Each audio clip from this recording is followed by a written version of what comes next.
Découverte des voies cyclables sur la D1075 à partir de la jonction Clel, direction Grenoble. À la hauteur de la bifurcation, on voit nettement une voie cyclable dans les deux sens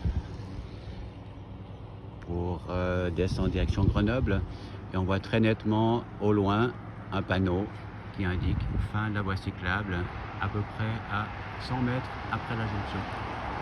Un panneau que j'adore, élargi de 50 cm voire 1 mètre. Le bas côté aurait très bien pu servir de piste cyclable, de prolongement de la piste cyclable. On est juste après la fin de la voie cyclable.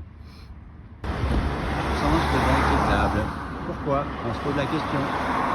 600 mètres après la bifurcation, premier virage à gauche sur la départementale. On aurait apprécié une bande cyclable sur ce secteur dangereux où ça roule beaucoup et vite. Cherchez l'erreur. 900 mètres après la bifurcation de Clel, voilà un espace qui aurait pu tout à fait servir comme bout de bande cyclable.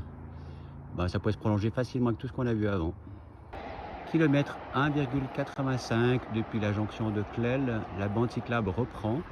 C'est vraiment attristant de voir toute la partie intermédiaire où une bande cyclable aurait pu être continue, où les travaux n'ont pas été faits. Kilomètre 235, la bande cyclable prend déjà fin, après à peu près 500 mètres de voie cyclable. Désolant. Bifurcation qui descend à Saint-Martin-de-Clel.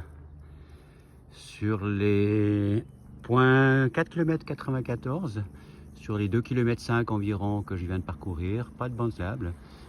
Pourquoi n'a-t-elle pas été poursuivie sur en tout cas 200 mètres de long? Incompréhension.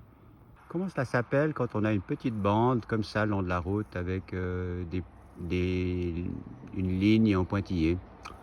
Voilà, une ligne discontinue. Voilà, merci.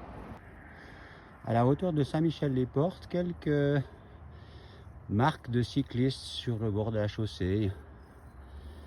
Sans bande cyclable, mais quelques marques de cyclistes sur le sel. 5 km 45, la voie cyclable reprend. Je viens de passer donc 3 km sans bande cyclable à des endroits où il me semble que, sans être un expert, qu'il n'y aurait pas trop de difficultés à faire des aménagements, à part quelques petits points critiques. Je suis à la hauteur de l'ancienne station d'essence de Saint-Martin-de-Clel et je viens de croiser deux cyclotouristes. Il y a beaucoup de trafic. La bande cyclable reprend à la hauteur de la bifurcation qui va à Saint-Michel-les-Portes. Kilomètre 11,25, fin de la piste cyclable. Après un bon bout sympa, c'est la dernière remontée qui va au col du Faux. Petite remarque, l'asphalte vient d'être fait. Par contre, sur la partie descendant direction Monestier, pas de voie cyclable. Sur la partie montant direction Clel, oui, effectivement, il y a une bande cyclable. Pourquoi juste d'un côté? Ça semble assez large ici, donc voilà, je m'interroge. Dernière montée au col du Faux, pas d'aménagement. Dernier virage, juste au début de la montée, il y a une maison, on peut considérer ça dangereux. Descente à Monestier, il semblerait rien de prévu. À voir la suite pour aller jusqu'à la gare.